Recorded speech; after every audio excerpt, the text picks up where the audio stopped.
Ok, donc il est 20h. Bonjour à tout le monde. Je vais continuer à accepter un peu au fur et à mesure que ça vient. On est déjà pas mal là. On est déjà presque une quarantaine.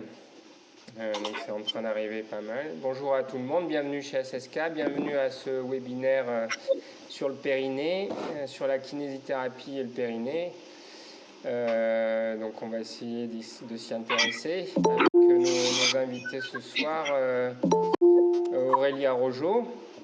Bienvenue Aurélie, salut. Donc Yann Delair.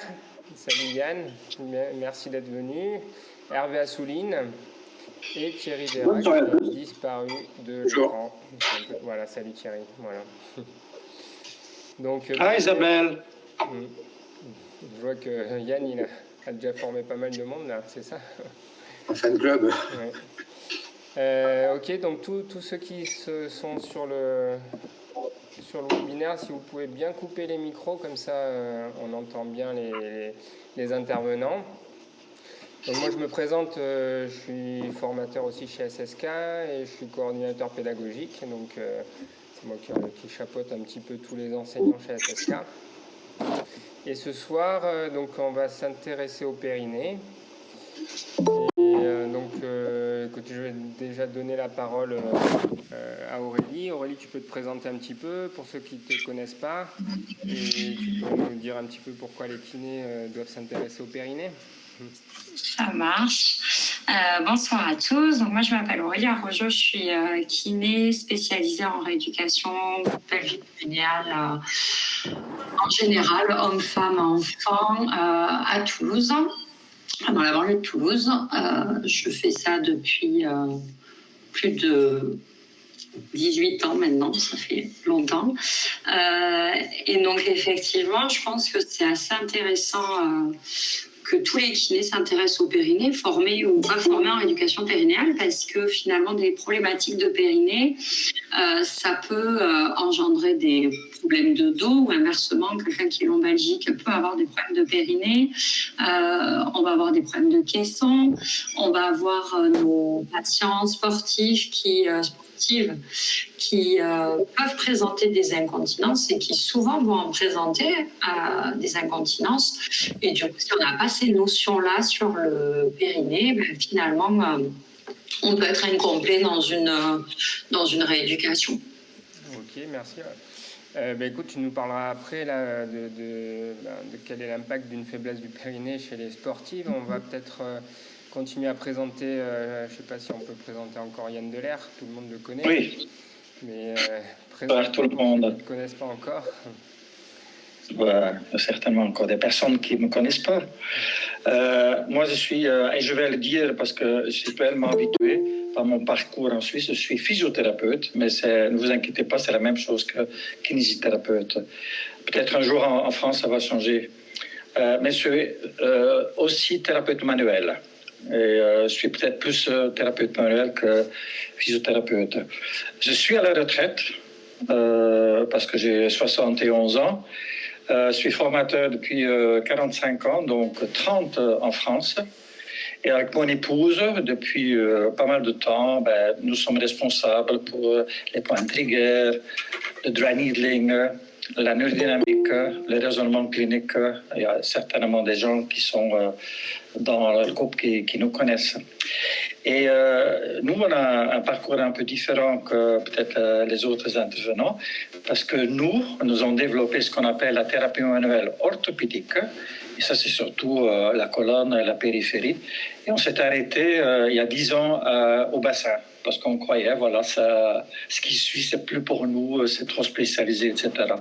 Et on s'est rendu compte, au travers de l'enseignement et notre pratique, que dans le fond, les spécialistes en pelvipérinéologie et nous, on a un terrain commun, c'est-à-dire le bassin, surtout quand on parle de thérapie manuelle orthopédique avec la douleur, avec le modèle biopsychosocial, etc. Donc, on a créé, on va dire, un enseignement qui se rapproche un peu. Donc, ça veut dire les kinés vers la pelvipérinéologie et j'espère aussi les spécialistes pelviennes vers la thérapie manuelle orthopédique. On a fait quelques ouvrages, peut-être que certaines personnes connaissent. On en a 5 sur notre actif. Le plus important reste à venir. Ça va être un livre de 700 pages parce qu'il est construit, simplement il n'est pas encore publié parce que c'est une autopublication qui va être douleur, dysfonctionnement pelvien ou abdominaux lombo-pelvienne. Un chef-d'œuvre à suivre. On a hâte de lire ça, Yann. Merci. Ouais. Ce soir, on a aussi... On peut faire un peu de pub quand même. Hein. Oui, avec plaisir. On a aussi Hervé Assouline. Raconte-nous un petit peu. Alors, bonsoir à tout le monde. Donc, moi, je suis kinésithérapeute sur Marseille. Je fais du périnée depuis 25 ans maintenant, un peu moins de l'anneau rectal. Et je forme au sein de SSK, mais sur d'autres, à l'école, à l'IFMK et au sein d'autres OF, sur la rééducation anorectale. Et donc ce soir, on va essayer de parler un petit peu sur la rééducation anorectale et l'intérêt par rapport à l'ensemble du périnée, puisque vu la taille d'un périnée, d'un petit bassin, il me semble compliqué de séparer le périnée antérieur du périnée postérieur. Et je pense qu'il y a une implication directe et du fait de l'étroitesse de la zone avec le périnée antérieur. Et moi, le premier, pendant des années, j'ai traité des prolapsus, j'ai traité des choses au niveau périnée antérieur, sans me soucier de ce qui se passait au niveau anorectal. Et en fait, on se rend compte très vite que on est limité. En fait, on ne traite pas la cause, mais la conséquence. Et il y a comme ça tout un tas d'autres pathologies, y compris lombaires, hein, comme disait Aurélie ou Yann, qui sont en lien avec le périnée. Et si on ne prend pas en charge le périnée dans sa globalité, eh bien, il me semble qu'on passe un petit peu à côté d'une certaine capacité à avoir une prise en charge globale et à traiter de façon globale. Voilà, c'est pour ça que je me suis intéressé et que j'enseigne la rééducation anorectale. Voilà. Écoute, tu vas nous en parler tout à l'heure, je te redonnerai la parole. Avec plaisir. On finit avec Thierry Vera. Salut Thierry. Oui, bonsoir tout le monde. Donc moi je suis kiné depuis 85.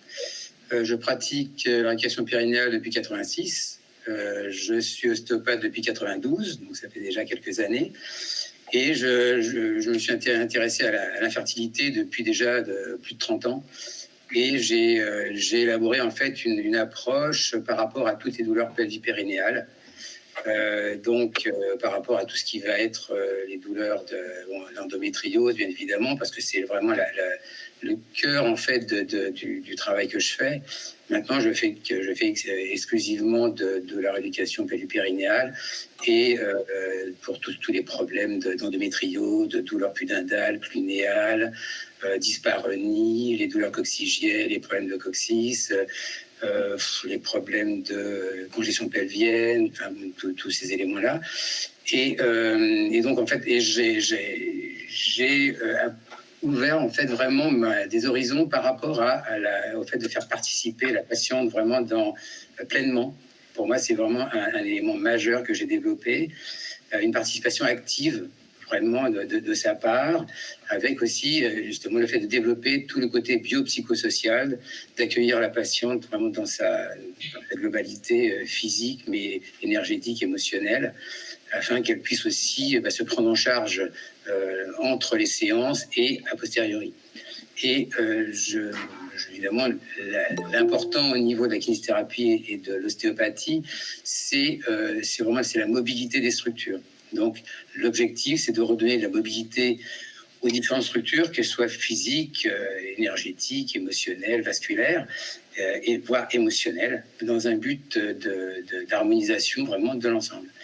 Et donc, c'est une approche que je trouve est vraiment tout à fait intéressante au niveau des résultats, avec vraiment sur l'endométriose, sur les dyspareunies, des résultats qui sont très bons, endométriose, des résultats qui sont de bons à très très bons. Enfin, vraiment, il y a vraiment des possibilités. Et mon objectif, vu que moi je suis pas tout à fait comme Yann, mais j'ai 65 ans, donc je suis pas loin de la retraite non plus, c'est de pouvoir transmettre toute l'expérience et les acquis que j'ai pu avoir au cours des années pour que chacun puisse se les approprier et les développer chacun à sa manière. Ok, ben, merci Thierry. Donc un peu pour tout le monde, voilà comment va se passer un peu ce webinaire. Donc vous avez vu, on a 4 formateurs avec 4 approches différentes, mais à mon avis qui sont très complémentaires. Donc, donc ça va se dérouler sur un échange entre tous les 4. Et puis bien évidemment, pendant le webinaire, si vous avez des questions, ben, ça permettra de rebondir sur des réponses de nos intervenants. Donc n'hésitez pas vraiment à poser des questions, à lever la main. Je pense que je verrai si vous levez la main ou si vous me posez des questions dans le chat. Donc on va te donner l'honneur, Aurélie. Donc déjà, tu nous as parlé tout à l'heure là, de la pratique sportive. Donc pourquoi une faiblesse du périnée peut entraîner des incontinences ou des problèmes chez les sportifs? Donc ça, c'est assez intéressant, je pense, pour les personnes qui font que de la kiné, qui font de la kiné du sport, par exemple, sans s'intéresser au périnée. Il faut savoir qu'on a, selon les études, entre 35 et 45% des sportifs qui n'ont jamais eu d'enfant qui présentent de l'incontinence, qui n'en parlent déjà pas forcément, et en plus ça diminue leur performance parce que on se rend compte que comme elles ont de l'incontinence, elles vont moins loin dans l'effort, et contrairement à ce que l'on pense, très souvent ces incontinences, elles sont dû à une mauvaise gestion des pressions et pas forcément qu'à un périnée qui est faible.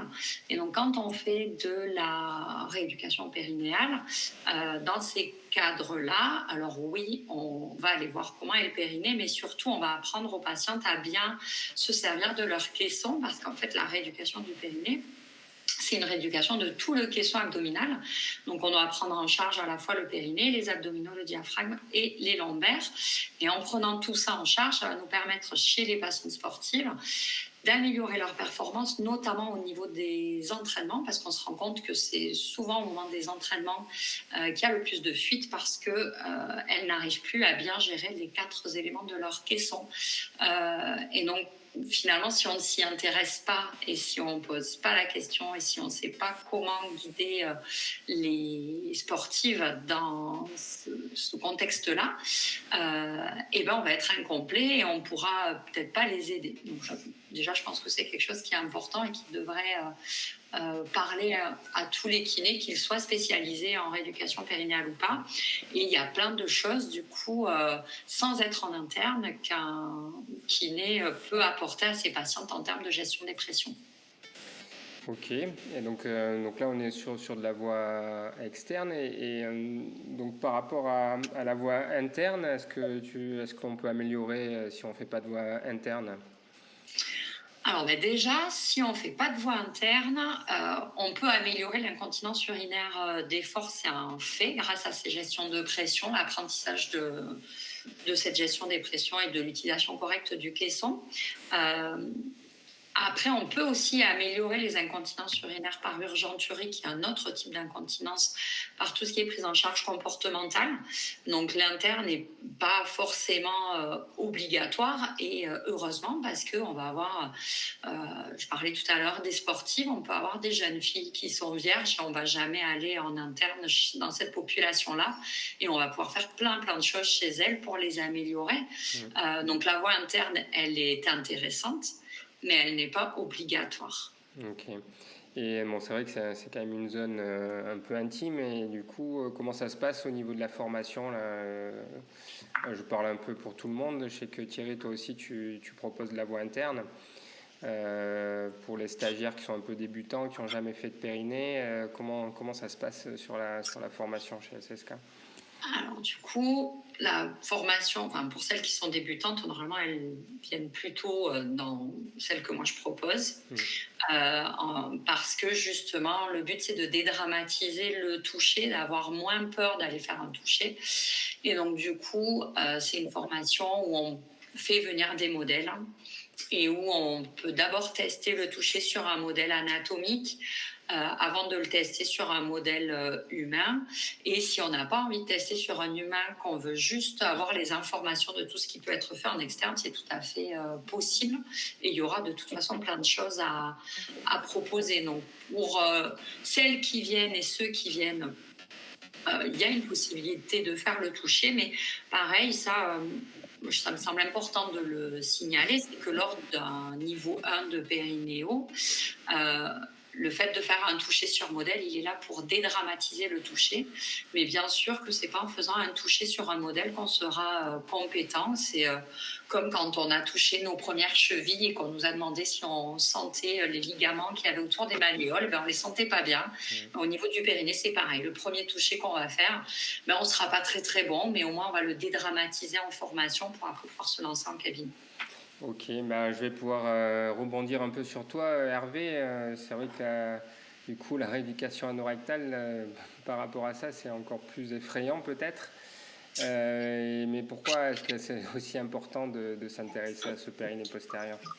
Alors, c'est encore plus effrayant, et tu as raison de le souligner, parce que la zone anorectale est non seulement plus intime, enfin, est non seulement très intime, mais par définition, c'est une zone, on va dire, sale.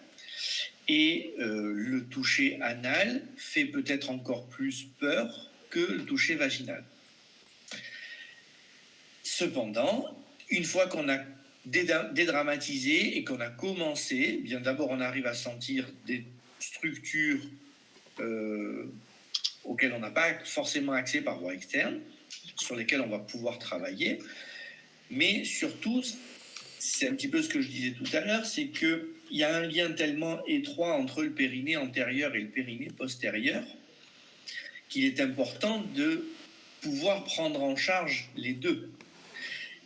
Alors, contrairement à Aurélie, ou en tous les cas au premier niveau dans le périnée antérieur, moi je suis plutôt favorable à ce que la pratique se fasse entre stagiaires. Mais l'avantage que j'ai, c'est que ce ne sont pas des néophytes, ce sont des stagiaires qui font déjà du périnée antérieur, qui ont déjà dédramatisé le toucher vaginal, et donc qui vont plus facilement, je dis plus facilement parce que c'est pas facilement non plus, hein. Il y a quand même une petite marge de manœuvre, mais ils vont plus facilement aller vers un toucher anal ou un toucher rectal et pouvoir progresser en rééducation anorectale. Mais quand on voit le nombre de pathologies que l'on peut traiter, qu'elles soient en lien ou pas avec des problématiques de périnée antérieur, ben, il y a un intérêt majeur à s'y intéresser aussi. Ok, donc justement, quel type de pathologie, Hervé, là, tu peux traiter Alors, celle que je vois le plus couramment, ça va être évidemment les difficultés à retenir, donc toutes les incontinences, mais aussi toutes les difficultés à exonérer, donc toutes les dyschésies.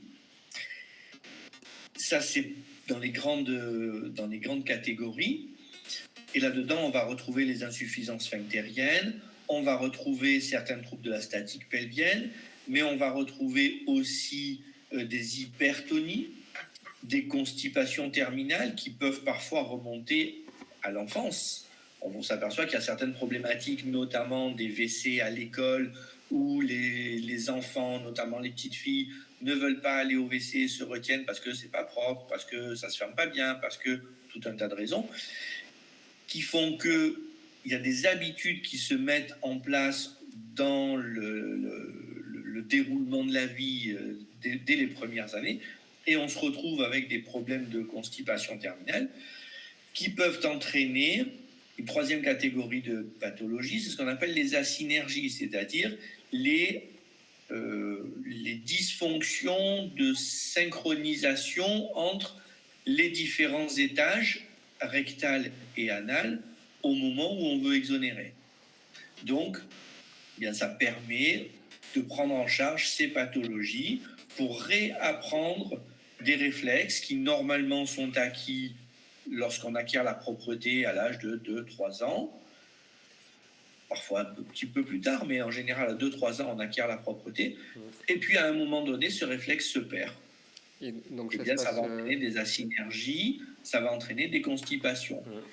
Et là-dessus, on peut aussi rajouter toutes les chirurgies du périnée qui vont ou pas entraîner des algies périnéales et donc à nouveau des dysfonctions et des asynergies du fait des douleurs ou simplement de la chirurgie qui a été un petit peu délétère. Hein. Quand un chirurgien opère un cancer, certes, il sauve la personne, il enlève le cancer ou la tumeur, mais parfois, il y a des lésions importantes au niveau musculaire, au niveau sensitif, et du coup, on perd un petit peu en efficacité sur la zone. Et comment ça se passe, la rééducation dans cette zone-là exactement Eh bien, alors comme sur le périnée antérieur, on peut travailler par voie externe, on peut aussi travailler par voie interne, donc soit avec des techniques manuelles, soit avec des techniques instrumentales, et moi je sais que je travaille beaucoup avec la manométrie, qui permet à la fois de travailler sur la zone anale, sur la zone musculaire, mais qui permet aussi de stimuler la zone rectale. Si on ne fait pas de manométrie, en fait, on s'interdit un petit peu l'accès à la zone rectale parce qu'on ne peut pas aller la stimuler. Et donc, il y a tout un tas de réflexes et de synchronisation à mettre en place que l'on ne pourra pas stimuler parce qu'on n'aura pas eu accès à la zone rectale, notamment, je pense, à certains biofeedbacks qui sont très intéressants dans certaines pathologies, mais avec la manométrie, on se donne accès à ça, chose qui ne fonctionne pas avec le biofeedback EMG, par exemple. Je ne sais pas si tout le monde sait ce que c'est que la manométrie, peut-être que tu peux nous dire, pour ceux qui connaissent effectivement, pas. Je vais peut-être dépluger un petit peu vite. La manométrie, c'est l'utilisation de ballonnets, de sondes à ballonnets, que l'on remplit avec de l'air et qui vont nous permettre de mesurer des pressions. Okay. On va ainsi mesurer des pressions au niveau anal et au niveau rectal et voir comment fonctionnent les deux étages séparément l'un de l'autre ou en synergie l'un avec l'autre.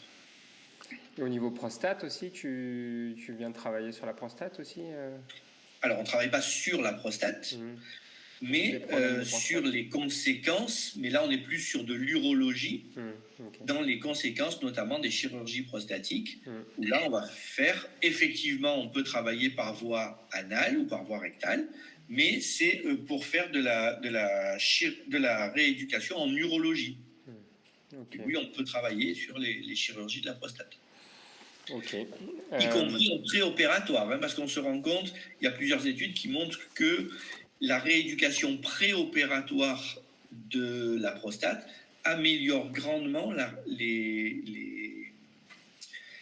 rééducation et les effets de la rééducation en post-opératoire et les conséquences de la rééducation post-opératoire, de la chirurgie. Pardon. Ok. Moi, je peux juste tout à l'heure, j'allais te donner la parole. Moi, j'ai lu dans un livre d'un neurologue américain éminent qui préconisait justement de faire du massage de la prostate. Je sais pas. Dans quel cadre? Je sais pas, douleur et autres, etc. Et peut-être post-chirurgie, et il n'y avait pas de problème par rapport à des problèmes d'érection aussi, post-chirurgie de la prostate? Non, c'était sans. Donc, j'étais étonné comme tout. Je peux te retrouver la référence. C'est un neurologue assez connu, hein, qui s'appelle Wiese, avec E à la fin. Wiese qui avait écrit un livre qui est assez intéressant qui s'appelle Headache and the Pelvis, migraine dans le bassin ou dans le pelvis. Un petit livre très sympa où il avait décrit massage de la prostate. J'en ai jamais entendu parler en rééducation en tous les cas. Par contre, tu parlais tout à l'heure des troubles de l'érection après chirurgie de la prostate. Eh bien, même si on n'a pas des effets, je crois qu'on n'a pas des effets extraordinaires sur ça, il y a quand même toute une éducation à faire et un travail sur le périnée pour essayer d'améliorer. Et parfois, on a quand même des améliorations qui ne sont pas forcément miraculeuses, mais qui sont quand même là et que les patients apprécient. Oui, j'imagine, oui. Donc du coup, Yann, je peux te donner la parole. Tu nous as parlé tout à l'heure de la thérapie manuelle orthopédique. Là, je ne connaissais pas non plus. Oui, mais Tu peux justement, nous en je dire voulais plus? aussi répondre à la question, est-ce que nous, on fait dans notre formation des gestes par voie endocavitaire? Dans le fond, nous, on a l'avantage, on parle déjà de beaucoup de structures, donc autant faciales, myofaciales, neuro et ostarticulaires, que dans le fond, j'ai calculé, il n'y a qu'un septième du temps de tout l'enseignement qu'on devrait être en endo-pelvienne. Deuxièmement, pas mal de stagiaires, presque tout le monde, et Anne-Marie que je vois qui est connectée, elle peut confirmer, ils sont déjà formés en pelvipérinéologie, donc ils le font déjà. Donc quand on parle pour nous de certains gestes endo-pelviennes, ils ne sont pas étonnés. Faut quand même dire que quand on traite les muscles, les points trigaires, il y en a quand même divisé par 2, donc il y en a 60, parce que nous on parle des muscles abdominaux lombo-pelviennes, mais aussi le haut de la cuisse, j'ai compté 60. Je divise par 2, ça reste toujours 30. Il y en a quand même une dizaine qu'on peut influencer par voie manuelle directe, et là on est obligé de passer par soit le vagin, soit rectement l'anus. Okay, donc, pas si, on va dire, important que ça. Et j'avais dit l'autre fois, nous, on a contourné un peu le problème, on ne le fait pas les stagiaires l'un sur l'autre. J'ai trouvé des modèles en silicone. J'avais envoyé, je crois, la photo, vous l'avez reçue? Oui, on a reçu. Oui, ouais, bon. on va essayer de Ici, voir. je ne vais pas le sortir, etc. C'est très sympa, c'est vraiment, j'en avais parlé, Orly, pour vraiment faire sentir un peu les gens, pas les organes, etc., mais pour l'orientation. Et en même temps, nous, on fait des projections 3D, etc. Les gens, ils savent où ils sont. Et j'ai aussi fait, et ça, je vais peut-être une fois montrer, j'ai fait pour les stagiaires des modèles presque en taille réelle, où on peut introduire son doigt dans le vagin et bien dans le rectum, des deux côtés. Donc, ça veut dire qu'il y a une côté, on va dire, externe et l'autre, c'est le côté interne. Et avec les deux moyens, donc ça veut dire le modèle silicone et ce petit bricolage qu'on fait, non coûteux ou peu coûteux, on contourne justement toutes les appréhensions que certaines personnes peuvent avoir. Donc, pour le moment, ça se passe bien. N'est-ce pas, Anne-Marie? Elle va confirmer. Elle n'a pas son micro allumé, mais elle te confirme. Non, mais elle va confirmer après. Et Yann, pour le dry needling, c'est la même chose. Il n'y a aucune technique qui est faite par voie intra. Donc, toutes les techniques sont faites. Donc, l'aiguille passe par l'extérieur. La seule chose qu'on fait, c'est le contre-appui avec un doigt. Le doigt, il est à l'intérieur, mais c'est pour le contre-appui. Pour fixer presque le point et pour aussi le ressentir. Okay? Mais l'aiguille passe à l'extérieur. Je prends un exemple, coccygien, ça passe par l'extérieur. Donc, il faut connaître son anatomie, c'est tout. Yann, ta formation, c'est de la thérapie manuelle. Orthopédique. Orthopédique, voilà, tu peux nous en dire. Moi, j'ai commencé très tôt, donc quand je suis sorti de l'école.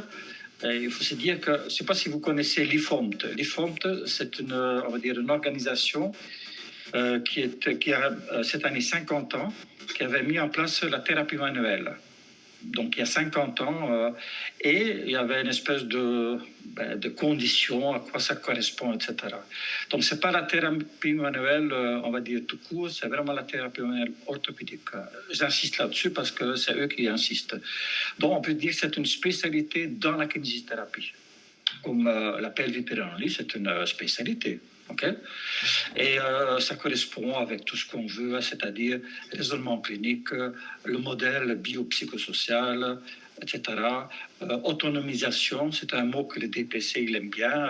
Okay? EBP, donc ça veut dire il faut que c'est validé, que c'est basé sur des preuves, etc. Donc je ne vais pas faire un cours sur la thérapie manuelle orthopédique. Donc ça veut dire c'est quand même quelque chose qui peut être très intéressant. Pourquoi? Parce que presque personne parle jusqu'à maintenant de la pelvipérinéie dans ce cadre-là. On a beaucoup sur l'épaule, sur le coude, sur la nuque, etc. Mais dès qu'on arrive au bassin, on ferme.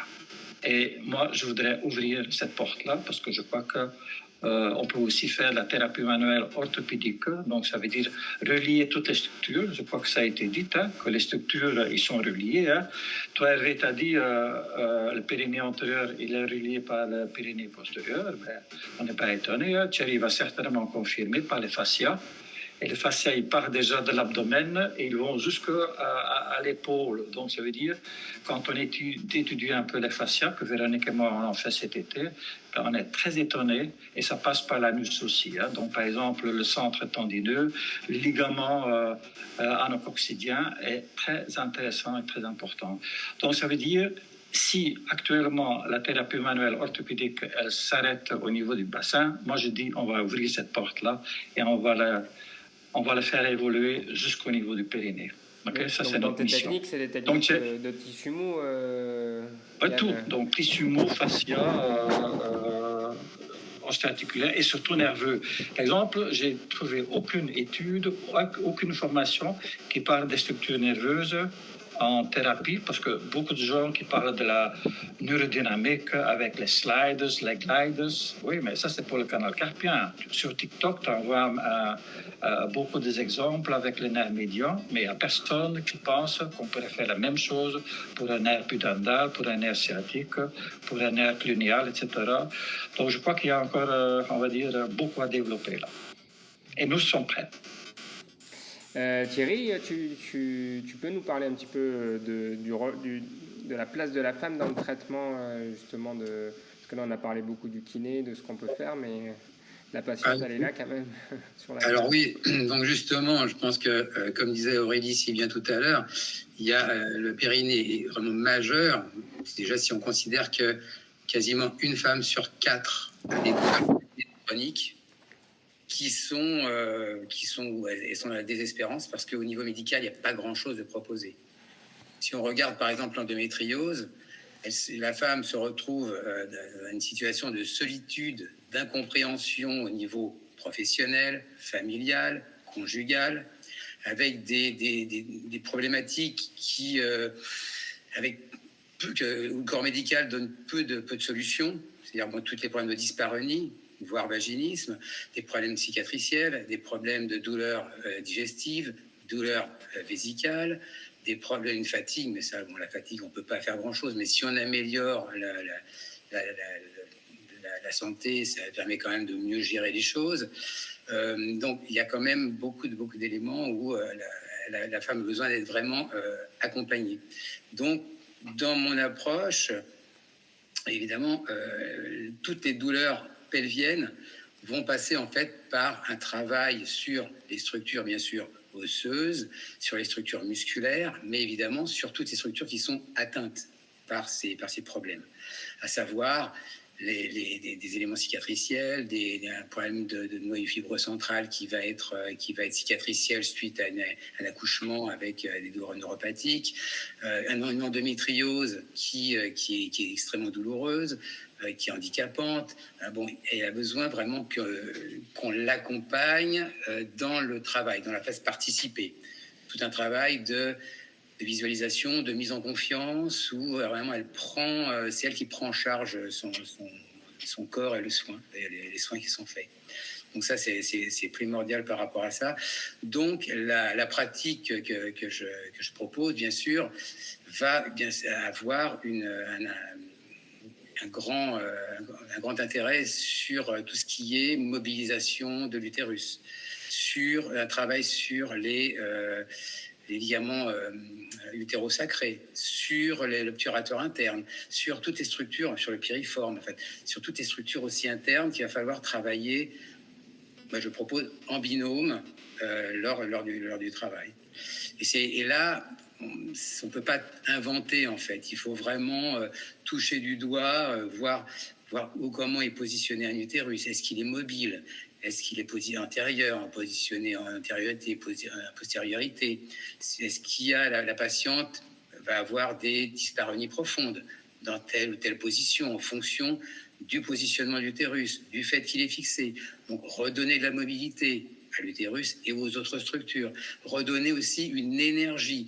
Pour ça que j'ai parlé de thérapie manuelle les douleurs pelvipérinéales, c'est-à-dire qu'on va ouvrir la kinésithérapie à des approches ostéopathiques qui vont donner une dimension un peu plus dynamique au travail que l'on va faire.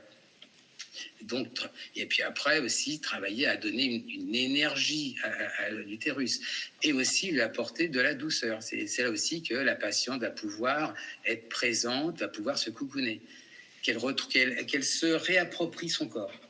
Quand il y a un problème de douleur pelvienne, sans parler de dyspareunie, où là, moi fréquemment je dis à la patiente, bon là maintenant on va lever les barbelés. Parce que c'est une zone qui est douloureuse, je la mets de côté, je ne veux plus en entendre parler. Donc, les relations au niveau du couple, s'il y en a encore, en pâtissent considérablement. Donc, c'est l'accompagner. Donc, il y a aussi un côté, je dirais, accompagnement sexologie, accompagnement d'écoute, de conseils, pour lui permettre vraiment de se réapproprier son corps, de pouvoir aller vers une autre dynamique au niveau de son couple et puis avancer elle-même par rapport à tout le travail qu'elle va faire par rapport aux douleurs, par rapport au fait qu'elle va avoir une amélioration. Et au niveau des résultats, les résultats sont quand même très, très, très encourageants. Mais du coup, Thierry, tu as une approche spécifique en plus de la thérapie manuelle par rapport à cette approche biopsychosociale ou cette approche émotionnelle. Tu as des techniques spéciales Bon, après, moi, je fais juste une communication thérapeutique. Oui, disons que j'ai fait aussi de la myosthésie, qui est une thérapie brève qui permet justement d'accompagner la patiente par rapport à aussi des éventuelles causes. Parce qu'il faut aussi penser que quasiment systématiquement, dans les problèmes d'endométriose et dans pas mal de douleurs pelvipérinéales, il y a un trauma initial qui peut être un abus, qui peut être... Comment ? Psychologique, tu parles. Psychologique, donc, et voir abus, viol, harcèlement, enfin des différentes choses, voire trauma qui peut être important dans l'enfance ou il n'y a pas si longtemps, qu'il faut aussi écouter, accueillir. D'où aussi l'importance que je mets dans 3 mots lors de la formation, à savoir les mots qualité de présence, écoute et délicatesse, de la part du praticien, mais aussi pour la patiente vis-à-vis d'elle-même. Et là, moi, j'ai jamais guéri personne, simplement donner des outils à la patiente pour qu'elle fasse le chemin. Et c'est elle qui, en l'intégrant, va pouvoir poser une amélioration et partir sur quelque chose de constructif. Et pour moi, c'est vraiment tout ça, ce sont des éléments majeurs. Donc c'est pour ça que là, je propose une pratique essentiellement binôme par rapport à justement tout ce qui va être sur tout ce qui est pelvien, voire aussi tout ce qui est coccygien. Parce que évidemment, le coccyx, c'est aussi un grand oublié. Hervé pourrait me confirmer, Aurélie aussi, enfin Yann aussi. C'est un grand oublié où, en fait, le corps médical est quand même très, très embêté. Or, en fait, il y a des choses qui sont très, très importantes à faire, tant par voie externe que par voie interne. Et qui vont aller dans une libération de tout un tas d'éléments qui vont être à proximité. Parce qu'il faut considérer que le niveau pelvien, c'est vraiment une unité. Et donc, qui s'intègre bien sûr dans l'unité de la personne, mais où il faut vraiment appréhender toutes les structures. Et être dans une situation, séance après séance, il n'y a rien d'acquis, on est là où on en est, on progresse, on découvre quelque chose. Tiens, là, c'est moins diffus, c'est plus précis. Hop, on travaille sur telle structure et ça libère. Voilà. Donc, c'est vraiment un travail progressif qui fait qu'il y a vraiment un élément qui est vraiment aussi très, très fort au niveau des séances par rapport à l'échange qui se produit. Ok, merci. Hervé, tu peux nous parler un peu des liens à prendre en compte entre la sphère anorectale justement et le reste du corps. Alors, c'est vrai que c'est une zone mais juste avant, j'aimerais rebondir un petit peu sur ce que disait Thierry, à savoir que le petit bassin, la sphère pelvienne est c'est une zone charnière en fait. C'est à la fois la zone charnière entre le haut, le bas, mais c'est une zone qui regroupe quand même beaucoup de fonctions au niveau ostéo-articulaire, au niveau de la statique du corps, mais au niveau urologique, gynécologique, anorectal, sexuel. Donc c'est vraiment une partie, et j'aime bien ton discours Thierry, on avance progressivement sur une prise en charge qui est très globale. Même si on est centré sur une zone, on ne peut pas rester centré sur cette zone dans la prise en charge des patientes ou des patients, parce que justement, on est sur une zone charnière qui regroupe beaucoup de fonctions qui se croisent. Justement, je rebondis sur ce que tu dis. Oui. Pour justement, là, ce week-end dernier, j'étais au congrès de Raison-d'Eau. Donc, c'est à l'hôpital Saint-Joseph. C'est un pôle qui est dévolu à toutes les douleurs d'endométriose. Et en fait, là, il y a vraiment, eux, ils sont débordés, bien sûr. Mais en fait, ils disent, là, le grand mot, c'est pluridisciplinarité. Et ils envoient sur les praticiens de ville qui sont spécialisés. Et là, et maintenant, ils ouvrent beaucoup par rapport, il y avait un sujet sur les traumas sexuels et les douleurs pelviennes. Et d'autres sur justement le côté psychologique, la sexologie. Enfin bon, là, il y a vraiment une vision beaucoup plus globale où les kinés sont vraiment en première ligne. Les ostéopathes aussi. Les kinés sont vraiment en première ligne. Et là, je pense qu'il y a vraiment une place vraiment à prendre, tant par rapport à l'intérêt du travail que par rapport à une demande qui est colossale de la part des femmes, les patientes qui sont perdues, qui ne savent pas où s'orienter, qui disent mais bon, un gynéco spécialisé, mais où est-ce qu'il y en a? Est-ce que vous avez une adresse? Ben non, je suis désolé, je ne sais pas trop. Et puis il y a un radiologue spécialisé. Ah bah oui, mais si, il y a tel pôle et tout, ils le font. Ah oui, mais ils ont 6 mois de délai. C'est compliqué. Donc le fait d'aller dans ce sens, je pense que c'est vraiment important. Et donc la rééducation rectale aussi est quelque chose, c'est un petit peu un parent pauvre jusqu'ici, qui a besoin d'être connu et d'être diffusé.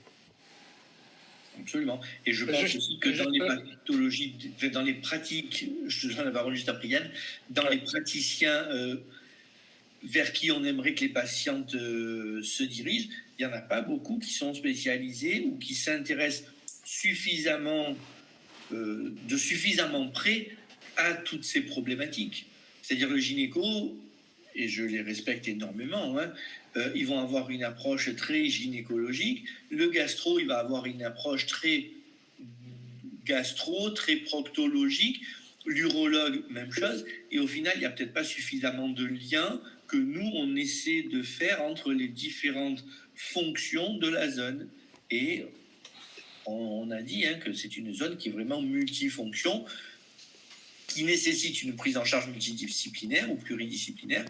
Mais il faut vraiment cette pluridisciplinarité et accepter d'avancer pas à pas. C'est un peu ce que tu disais tout à l'heure, Thierry. Voilà. Et Yann, excuse-moi, je t'ai coupé. Non, pas du tout. Aurélie, j'ai une question pour toi, Aurélie. Est-ce que toi, tu as fait le DU à Toulouse et à Bordeaux? Oui.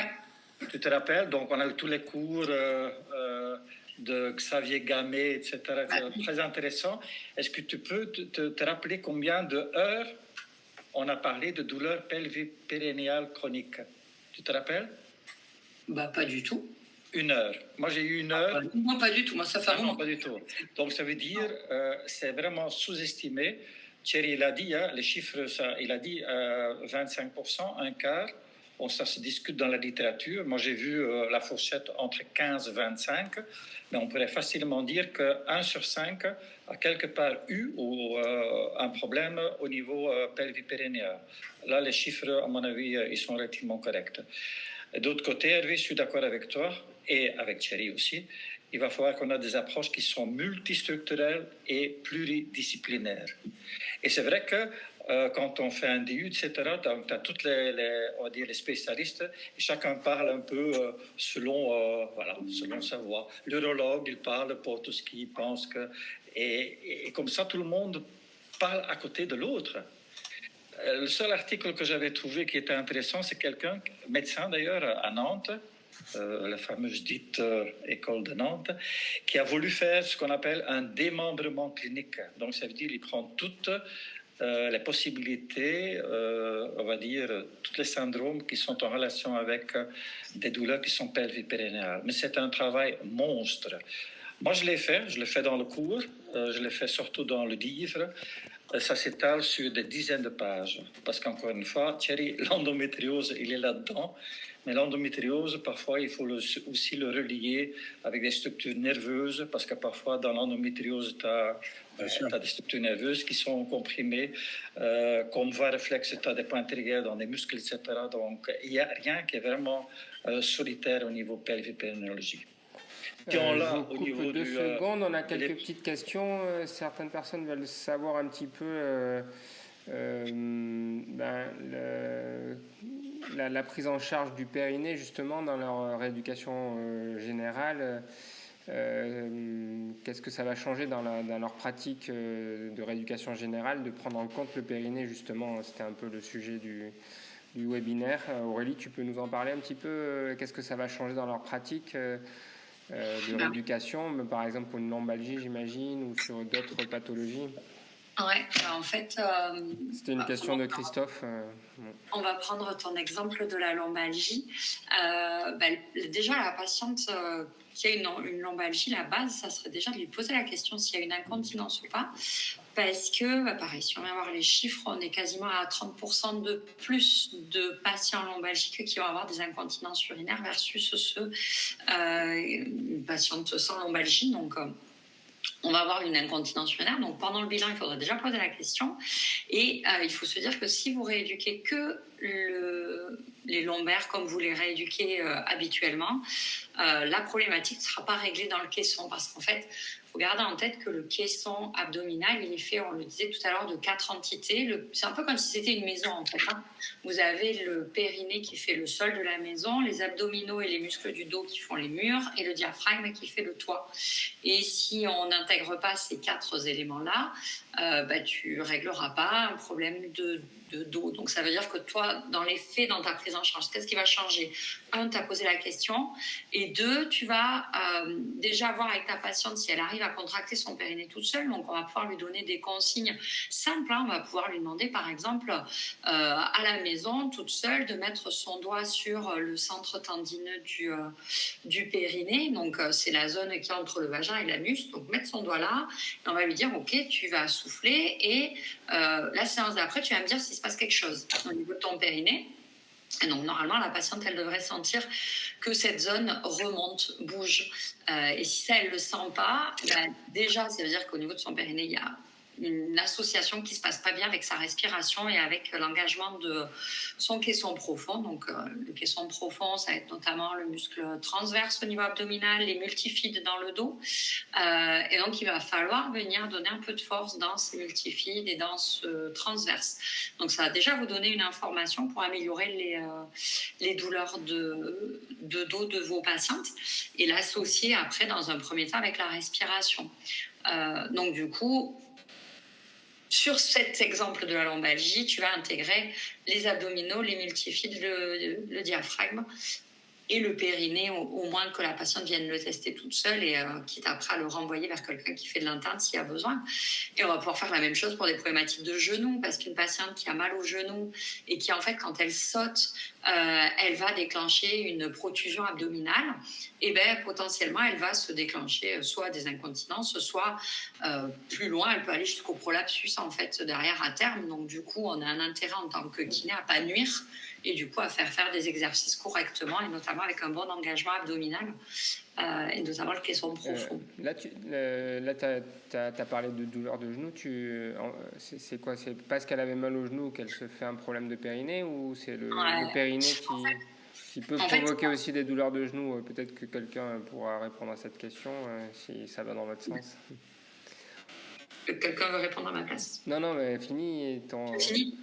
Pour le genou, non, en fait, c'est pas la problématique de périnée qui va déclencher un problème de genou, mais si tu as une patiente qui arrive avec un problème de genou qu'il y a des douleurs diverses et variées, la stratégie d'évitement peut passer par une protusion abdominale parce que tu as peur à chaque effort. Et cette protusion abdominale va à terme avoir des conséquences périnéales, que ce soit vers de l'incontinence ou vers du prolapsus. Donc du coup, en rééduc, c'est hyper important d'avoir les bonnes informations sur ce qu'on va regarder au niveau du bassin et du ventre, notamment l'absence de protusion abdominale, pour pas nuire à la patiente et pas lui faire des exercices qui seraient potentiellement trop difficiles à faire pour elle et qui derrière déclencheraient ces protusions et ces problématiques périnéales associées. Yann, tu voulais dire quelque chose Là-dessus Oui, ou autre. Autre, ça oui. Mais dis, je vois qu'on a encore 10 minutes. Oui. Plus, moi, il n'y a pas de questions. Moi, je veux juste rajouter un petit mot sur ce que vient de dire Aurélie, si tu me permets, Julien. Vas-y, ouais. Si Aurélie parle du caisson abdominal, mais il faut bien comprendre que si une des entités de ce caisson, que ce soit le toit, que ce soit le plancher ou que ce soit les murs, si au moment où il y a une nécessité d'avoir une pression, une mise en tension, eh bien en fait il y a un effondrement de la pression, que ce soit sur les murs au niveau abdominal, au niveau dorso-lombaire, ou que ce soit au niveau périnéal, eh bien il y a une mauvaise répartition des charges et des pressions qui va à terme être délétère, soit au niveau lombaire, soit au niveau périnéal, soit peut-être au niveau abdominal avec la protusion dont parle Aurélie. Donc dans le caisson, on a vraiment la nécessité de prendre en charge les différentes faces du cube. Le plafond. Et donc là, on a parlé d'un cube. Là, moi, j'avais une petite question. Parce qu'il me semble que dans un thorax, il y a aussi un autre espace au-dessus du diaphragme. Est-ce que justement, il peut y avoir des retentissements sur le thorax, les côtes, les organes comme le cœur ou les poumons, ou est-ce qu'il y a un lien aussi directement avec le périnée? Est-ce que quelqu'un peut répondre à cette question? Qu'en est-il un peu des équilibres de pression entre ces pressions intra-abdominales et intrathoraciques? Vas-y. Déjà, si on fait la relation comme on l'a fait avec la lombalgie, on a une association directe entre les patients qui ont des problèmes respiratoires chroniques, donc la toux chronique, l'asthme, les BPCO et la présence d'incontinence urinaire aussi, parce que du coup, ça génère de nouveau des problématiques périnéales. Donc déjà, ton caisson pulmonaire impacte directement ton caisson abdominal et donc ton périnée. Et donc, ces patients ont ces troubles périnéaux associés. Après, au niveau cardiaque, à ma connaissance, il n'y a pas de lien entre une problématique périnéale et une problématique cardiaque. Après, si ton caisson thoracique fonctionne pas bien, ton caisson abdominal ne fonctionnera pas bien de fait, parce que ces deux caissons-là marchent ensemble. Et pour que ton diaphragme marche bien, il faut que le caisson thoracique bouge correctement de fait. Oui, moi je parlais de problèmes fonctionnels, pas forcément de pathologie cardiaque. Oui. Quelqu'un d'autre Oui, je peux quand même. Vas-y, Yann. Tout à l'heure, j'avais dit que Véronique et moi, donc Véronique, elle donne des formations SSK, thérapie manuelle, je crois, du tissu conjonctif, ça s'appelle. Et pourquoi ça s'appelle tissu conjonctif? Parce que l'ordre, dans le temps, ne voulait pas qu'on utilise le mot fascia. C'était interdit. Mais nous, maintenant, entre nous, on parle de fascia facilement. Donc, on a fait une étude, on a fait des webinaires cet été, et on a fait une étude sur l'anatomie des fascias qui sont au niveau de l'abdomen, du périnée, du plancher pelvien, de la fesse et de la colonne lombaire. Et on était étonnés, pas si étonnés que ça. C'est relié dans 3 plans, donc c'est-à-dire superficiel, moyen et profond, et ça continue même sur la colonne dorsale jusqu'au niveau de la nuque. Donc il ne faut pas étonner que quelqu'un dans ce fameux dit facial network a quelque part une dysfonction, et ça peut être quelqu'un qui a une laparoscopie ou tomie ou bien une césarienne. Donc là où on a vraiment sectionné dans les fascias, qui a une mauvaise tension antérieure et qui développe quelque part des douleurs type lombales et même plus haut. Donc, il ne faut pas étonner. Et je crois que ces patients-là, je crois que tout le monde les connaît. Hein. Donc, on devrait être un peu plus attentif pour les fascias. Et à Juste même, parce que là, il nous reste 5 minutes, peut-être un peu plus, oui, on va je l'avais déborder. dit. Mais il y a quelques questions. Lucille nous demande, pour une rééducation périnéale longue, où la patiente doit continuer seule après avoir fini ses séances de kiné, comment donner envie de continuer quand la patiente commence à se laisser aller et perdre la motivation? Voilà. Est-ce que peut-être, je sais pas, Aurélie ou quelqu'un peut répondre à cette question? Moi, je peux, mais s'il y en a d'autres qui veulent le faire, Vas-y. je peux laisser la parole. Le but de la rééducation du périnée, c'est pas du tout de faire que la patiente elle fasse des exercices du périnée toute sa vie. Le but de la rééducation du périnée, c'est de lui apprendre à retrouver une fonctionnalité de son périnée avec tout son caisson. Et c'est pareil que pour un genou. Hein, à chaque fois, on a l'impression de vouloir traiter le périnée différemment des autres muscles du corps. Or, comme tous les autres muscles du corps, je vais faire pareil un parallèle avec la ligamentoplastie, par exemple. Tu vas réapprendre à tes muscles qui entourent ton genou à travailler correctement. Donc, tu vas avoir des exercices pendant un moment, mais l'objectif, après, c'est de revenir vers le fonctionnel et de faire que ces muscles agissent de façon réflexe et automatique. Et bien, pour le périnée, c'est pareil. Tu vas d'abord lui redonner les informations pour qu'il se contracte correctement. Donc, ça, c'est ce qu'on va faire en rééduc.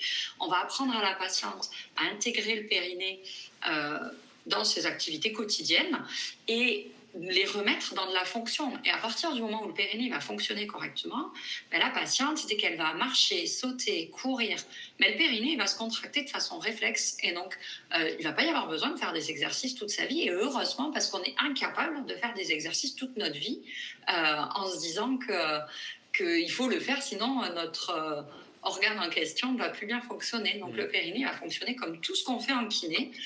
On va le réadapter, et une fois qu'il est réadapté, c'est-à-dire qu'il est capable d'agir dans la fonction, et on n'aura plus besoin d'y penser de façon spécifique, à condition qu'on ait donné ces notions de caisson correctes pour plus le réabîmer derrière. Aurélie, peut-être que ça a répondu à la question de Lily, là, qui dit le rôle de l'éducation thérapeutique dans les problèmes de douleurs pelviennes. Ça répond à sa question. Oui, ça, évidemment, ça, c'est très important aussi d'arriver à autonomiser aussi la patiente par rapport aussi à des habitudes, à une manière d'appréhender les choses. Ça, c'est très important aussi. Ça entre dans le cadre aussi au quotidien du travail que l'on fait, c'est clair. Ensuite, j'ai encore une question pour Aurélie. Est-ce que tu peux développer le phénomène des incontinences urinaires d'effort chez les sportives? De même, comment améliorer le dépistage d'incontinence urinaire d'effort alors que ce sujet est tabou? Rapidement peut-être. Alors, je vais d'abord répondre à la première question. Comment améliorer le dépistage?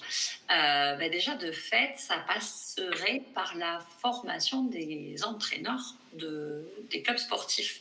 Parce que finalement, on se rend compte que ces sportives, elles n'en parlent alors à personne, pas aux professionnels de santé, mais même pas à leurs entraîneurs. Et du coup, si déjà les entraîneurs étaient formés, ça serait vachement bien. Ça pourrait passer par des questionnaires, ça pourrait passer par de l'information. Alors, on a des informations qui existent sur ce sujet de plus en plus. On a des super professionnels de santé là, qui font des recherches, elles sont du nord de la France, sur l'importance de faire de l'éducation et de l'information sur l'anatomie du périnée, le fonctionnement du périnée chez les jeunes filles pour qu'elles puissent le transférer au sport. Donc, le dépistage, ça passe par la question, hein, je pense que c'est la base. Et ensuite, la première question, c'était développer le concept de l'incontinence urinaire d'effort chez la sportive. Oui. En fait, on sait que le fait d'avoir une activité physique qui va faire décoller les deux pieds, par exemple, en même temps du sol. Donc, tu vas faire un saut à deux pieds. Ça va multiplier la pression intra-abdominale fois 10. Et donc, du coup, les patientes qui sont sportives, il y a deux cas de figure. Soit tu vas avoir un périnée qui est trop faible et qui n'est pas capable de gérer cette augmentation de pression, soit tu as un périnée qui va plutôt bien, mais par contre, tu as des abdominaux qui sont trop forts. Et comme les abdominaux sont trop forts, finalement, ça va créer une pression trop importante au niveau de ton périnée. Et donc, c'est pas que ton périnée il est trop fort, hein, c'est que finalement, trop faible, pardon, c'est que finalement la synergie sur place ne fonctionne pas bien. Et très souvent, quand on dit que les abdos sont trop forts, c'est le caisson superficiel. Donc ça, c'est une notion qui est peut-être un peu compliquée à comprendre là de prime abord dans le webinaire, mais faut vraiment se dire qu'au niveau anatomique, on a deux caissons. Deux caissons au niveau abdominal, un caisson interne, un caisson externe. Le caisson interne, il permet le contrôle et la stabilité. Le caisson externe, il permet le mouvement. Sauf que si tu fais un mouvement trop important avec ton caisson externe sur un caisson interne qui n'est pas en tension, eh ben, tu vas générer des fuites, des problèmes de dos, etc. Donc, il faut au préalable apprendre à mettre en tension le caisson interne. Par ailleurs, juste un dernier truc. Venir aussi par rapport aux sportifs, aux sportives, par rapport justement aux douleurs pelviennes, où c'est aussi très tabou. C'est-à-dire que les problèmes d'endométriose, les problèmes de douleurs pelviennes, de douleurs vésicales, c'est quelque chose qui est quand même très courant et qui est vraiment handicapant. Et là, je pense qu'Aurélie, tu as tout à fait raison par rapport au fait d'informer, de former en fait les entraîneurs, de pouvoir dire voilà, là maintenant il faut être à l'écoute de la sportive. C'est important aussi de l'accompagner, de lui donner aussi des pistes en fait pour se dire tiens, voilà, ça serait peut-être bien que tu consultes parce que là il y a peut-être des choses à faire par rapport à ça, parce que tes performances sportives elles vont être complètement perturbées si je sais pas, si elle est marathonienne et qu'en fait elle est en pleine règle et qu'elle est l'endométriose, elle ne prendra pas le départ. Or en fait il y a des choses je pense qui sont vraiment importantes aussi à mettre en place par rapport à ça, et c'est d'où l'importance qu'on a nous au niveau kiné d'en parler et de dire voilà, là c'est important d'essaimer l'information, de pouvoir dire voilà, allez là va voir tel médecin, prends-toi en charge pour qu'il y ait quelque chose qui soit fait. Et justement, j'ai une question de Lisa là, qui demande si vous allez intervenir dans les clubs de sport pour parler de ça. Aurélie, tu vas intervenir toi? Moi, j'interviens dans les clubs de sport de mes enfants, de fait. Voilà, parce que ils font du basket, mes enfants, et donc du coup, je parle avec ces populations-là. Bon, j'ai le droit de le dire, je pense quand même. Nous, en Occitanie, au niveau de notre URPS kiné, on a une commission de périnéologie.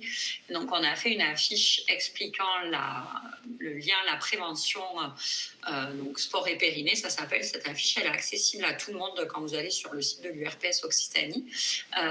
Et donc, en fait, là, ça a été mis en lien avec le comité national olympique qui va la diffuser dans les clubs de sport, en fait. Donc, déjà, l'idée, c'est de diffuser ça au préalable, et après, je pense que chaque kiné doit faire le travail à son échelon, parce que voilà, moi, je le fais dans le club de sport de mes enfants. Mais aussi, moi, c'est le club de sport où je cours. C'est pareil. Ah ouais, tu peux pareil, parler. D'où l'intérêt aussi, quand il y a des réunions, de pouvoir en parler, de pouvoir faire des affichages, mettre des informations, et ça, c'est porteur, c'est clair. Alors, j'ai deux questions de Margot. Quel type d'équipement au cabinet utilisez-vous en complément de votre intervention avec la thérapie manuelle? Alors, c'est peut-être une question pour ceux qui font de la thérapie manuelle. Quel type de matériel? Les mains. Oui. Rien d'autre. Je n'utilise rien. Après, par rapport, si, il peut y avoir des choses comme on peut y avoir des dilatateurs pour les problèmes de vaginisme. Aussi, on peut utiliser aussi le TENS. Le TENS qui est qui est maintenant de plus en plus efficace. Souvent le TENS au niveau tibial postérieur pour les douleurs pelviennes qui marche bien. Ça, c'est intéressant. Mais sinon au niveau matériel, on n'a pas grand chose, parce que le TENS en général, la patiente elle le fait très régulièrement, plusieurs fois par jour. Et puis bon, pareil, les dilatateurs, c'est elle qui les a. Donc en matériel particulier, il y a rien à avoir. Il n'y a pas grand chose. Toi, Hervé, il y a quelque chose de particulier? Alors moi, je travaille beaucoup avec les appareils de périnéologie, notamment pour tout ce qui est biofeedback et notamment en manométrie. Donc oui, j'ai des appareils. Alors moi, je suis équipé avec du Vivaltis, mais enfin, je pense que tous les équipements se valent. Ah, je ne connais pas les autres, mais je pense que ça se vaut. Voilà, moi je travaille avec ça, notamment pour tout ce qui est biofeedback, que ce soit en manométrie ou en EMG.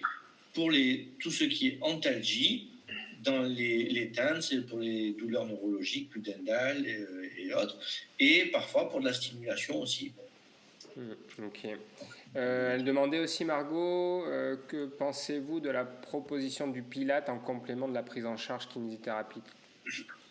Peut-être qu'Aurélie, tu peux répondre à cette question. Ouais. C'est assez intéressant parce que le Pilate, il vient recruter ce fameux caisson interne. Le seul bémol que j'y mettrais, c'est que sur une patiente qui est incontinente, au départ, si on ne lui a pas appris à venir recruter son caisson profond, finalement, elle pourrait mal réaliser les exos. Donc, c'est assez intéressant de commencer par lui expliquer l'engagement correct de ces caissons. Mais après, c'est un parallèle qui est intéressant à faire et les patientes, elles vont réussir à corriger parce qu'il y a certains exercices en pilates qui peuvent ne pas être adaptés, notamment avec la respiration thoracique pure. Mais une fois qu'on a expliqué à la patiente la gestion de ces 4 caissons, elle va pouvoir adapter ça sur tous les exercices de pilates. Isabelle demande, excuse-moi Aurélie, juste pour finir, tu parles de caisson profond et pas de transverse. Parce que le transverse, c'est juste un élément du caisson profond, en fait. Le caisson profond, c'est l'association du transverse, du diaphragme, des multifides et du périnée dans sa fonction, dans sa composante profonde. Et du coup, c'est pas que le transverse. Et on fait un raccourci avec que le transverse parce que c'est un des muscles qu'on sent le mieux. Mais il n'est pas tout seul dans le caisson, loin de là. Et pour les douleurs pelviennes, le Pilate et autres, c'est tout à fait indiqué dans la mesure où elle n'est pas totalement en crise, parce que vraiment, pour tout ce qui est endométriose, là, c'est vraiment activité, faire des activités. J'ai une patiente qui fait du crossfit en compétition régulièrement et ça entre vraiment dans le cadre d'un complément pour vraiment bien vivre la situation. Margot nous parlait de crossfit aussi. Julien, c'est que parfois... Oui. Pardon, Julien. Oui. Parfois, selon qui enseigne le Pilate, notamment quand ce sont des professeurs qui ne sont pas des kinésithérapeutes, il y a la notion de on contracte le périnée, mais peut-être qu'il n'y a pas une suffisamment grande indication ou explication de ce qu'est la contraction périnéale.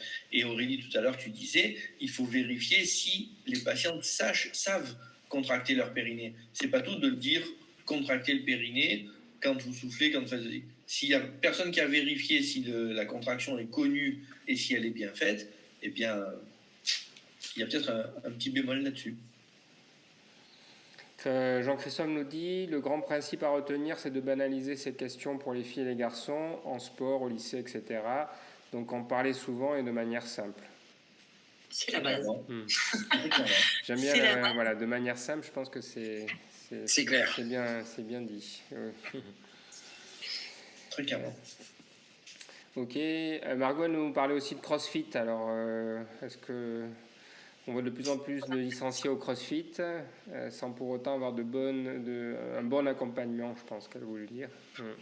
C'est intéressant le CrossFit parce qu'en fait on a des vidéos de crossfiteuses qui pendant les compètes se font pipi dessus et trouvent que c'est normal et c'est pas normal en fait de se faire pipi dessus. C'est très puissant aussi le CrossFit. C'est très puissant le CrossFit. Et après, il n'y a aucun intérêt d'interdire ce sport-là, c'est juste que derrière, il faut apprendre. La problématique qu'on a avec le CrossFit, c'est la notion de faire le plus de répétitions possible en un minimum de temps. Et la patiente, juste si elle ne gère pas le mouvement initial, de fait, elle va fuiter. Donc, il faut juste lui apprendre ce qu'on appelle faut lui apprendre à gérer ce mouvement stressant, apprendre à le faire correctement. Et si elle arrive à le faire correctement, elle augmentera la vitesse et l'intensité. Et effectivement, je suis d'accord avec ce que dit Margot. La problématique, c'est l'accompagnement, c'est le fait de rentrer directement dans un mouvement qui est trop rapide et trop puissant, alors qu'il faudrait d'abord apprendre à le faire correctement. Et une fois qu'on le fait correctement, après, il n'y a plus de problème, en fait. Donc, il y a toujours le problème des formateurs, des coachs qui doivent ça, c'est vrai, qui insister aussi pour que lors des séances les premières séances pour voir si ça convient, d'essai, voir si vraiment c'est bien, quitte à ramener l'info. Voilà, j'ai fait ça, qu'est-ce que vous en pensez? Parce que ça peut être vraiment destructeur, comme ça peut être très, très positif. Ok, je pense qu'on pourrait en parler toute la nuit, il est déjà 21h15.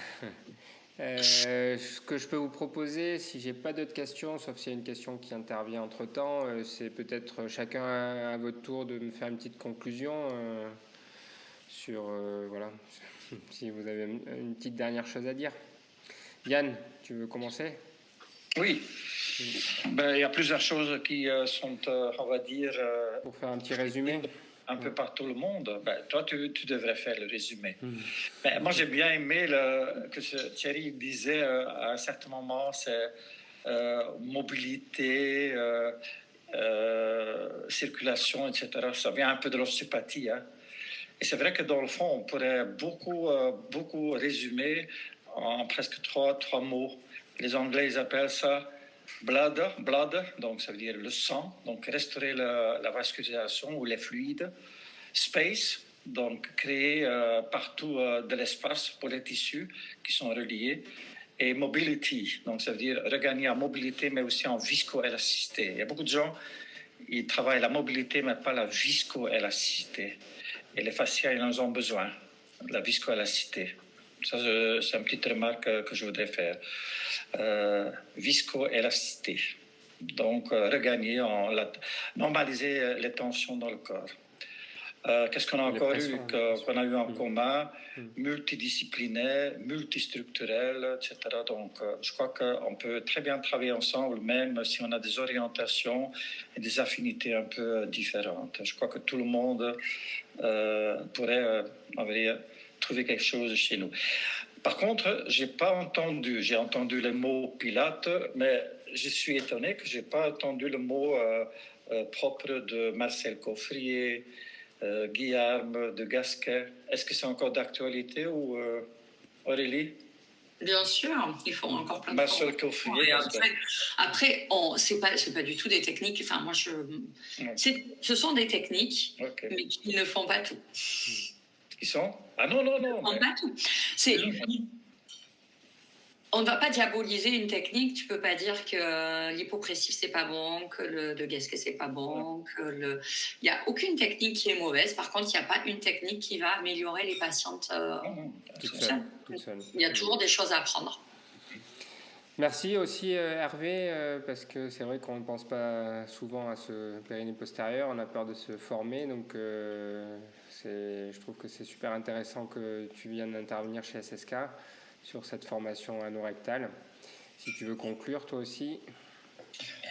Alors, en conclusion, en fait, je vais reprendre un petit peu ce qui a déjà été dit, c'est qu'il faut qu'on ait une prise en charge qui soit globale parce que les problématiques sont très rarement isolées.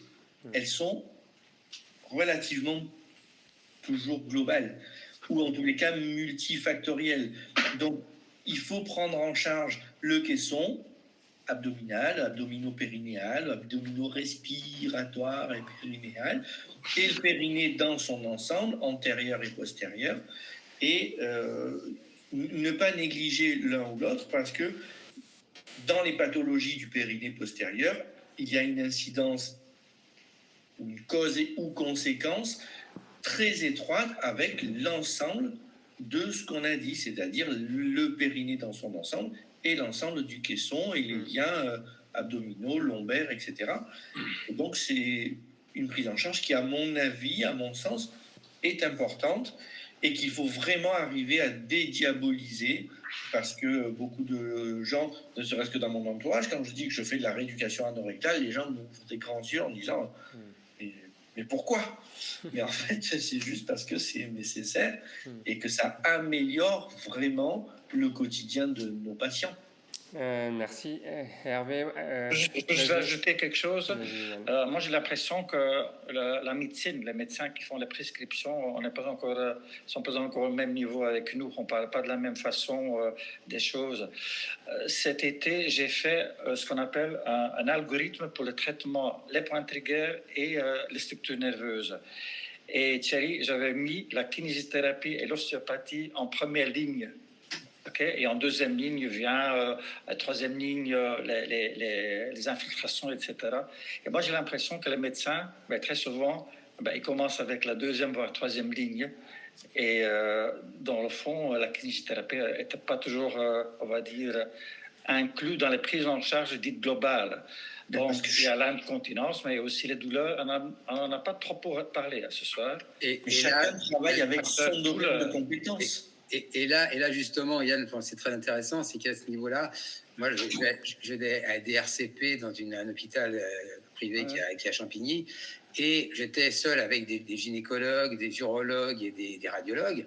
Au début, c'était systématiquement, tel traitement hormonal, on opère comme ci, comme ça. La rééducation, rééducation de relâchement périnéal. Lui, il ne savait pas tout ce que ça voulait dire. Et en fait, j'ai fait une intervention, j'ai commencé à en parler. Et maintenant, au bout d'un an, ils se disent, voilà, qu'il a kiné en première intention. C'est-à-dire, on fait de la kiné, bien sûr, si c'est jouable, bien sûr, en première intention, avec un traitement hormonal, et puis on voit, et puis après, si c'est pas suffisant, on passe à autre chose. Mais là, justement, moi j'incite tout le monde à prendre contact avec des structures, des hôpitaux, et pour pouvoir aller justement à des RCP, il y a des cas qui sont exposés, et puis les gynécos disent, voilà, il y a ça, qu'est-ce que vous en pensez? Et de pouvoir dire, voilà, là, en kiné, on peut faire ça. Là, tiens, là, il y a des dyspareunies. Oui, mais c'est pas en lui donnant, c'est bien de lui donner de la xylocaïne, mais simplement, là, il y a un travail à faire parce que, il y a des douleurs à la pénétration, et donc, faut voir au niveau est-ce qu'elle a vu un psychologue? Est-ce qu'elle a vu un kiné? Voilà, et c'est ça. Et là, petit à petit, on fait le chemin qui permet de donner, en fait, des signes de noblesse à la kiné. Et je pense que ça, c'est important parce que c'est vraiment dans l'objectif du bien-être des femmes. Et ça, il faut garder ça à l'esprit, c'est que c'est vraiment ça, et que tout le chemin qu'on peut faire par rapport à ça, si on peut amener chacun, même 1, 2, 3 femmes, à vivre bien, c'est merveilleux, quoi, par rapport à ce qu'elle fait auparavant. Je pense que c'est une belle conclusion, Thierry, que tu viens de faire. Aider les gens à vivre mieux et à être bien. Est-ce que quelqu'un veut rajouter quelque chose encore? Je pense qu'on a bien fait le tour, on pourrait en parler longtemps. Moi, je vous invite tous à venir un petit peu assister au séminaire d'Aurélie, de Thierry, de Hervé, de Yann. Tous ces séminaires sont bien complémentaires et très complets sur le périnée. Écoutez, je vous remercie. Par ailleurs, je pensais à une chose, éventuellement, si ça peut intéresser les personnes qui écoutent, éventuellement qu'ils puissent avoir accès à éventuellement une adresse mail s'il y a des questions annexes qu'ils veulent poser, pourquoi pas. Oui, avec plaisir. Donc, vous pouvez envoyer un mail à SSK Formation et je transférerai à l'enseignant si vous avez des questions, évidemment. Ouais. Vous pourrez retrouver aussi ce webinaire en replay. Donc, ça a été enregistré. J'espère que ça a marché. Je croise les doigts. Il me reste à vous remercier à tous. Passez une bonne soirée. Merci Aurélie, merci Yann, merci Hervé, et merci Thierry. Oui, Hervé. Avec plaisir. Merci, au plaisir. Merci beaucoup. Bonne soirée. Merci à tous d'avoir assisté à ce webinaire. Vous étiez nombreux, on était quasiment... On peut faire un deuxième. Oui, ce serait intéressant d'en faire un deuxième. On essaiera d'en faire un l'année prochaine. Avec plaisir. Bonne soirée à tous et merci beaucoup pour cette soirée. Merci à tous. Au revoir. Bonne soirée.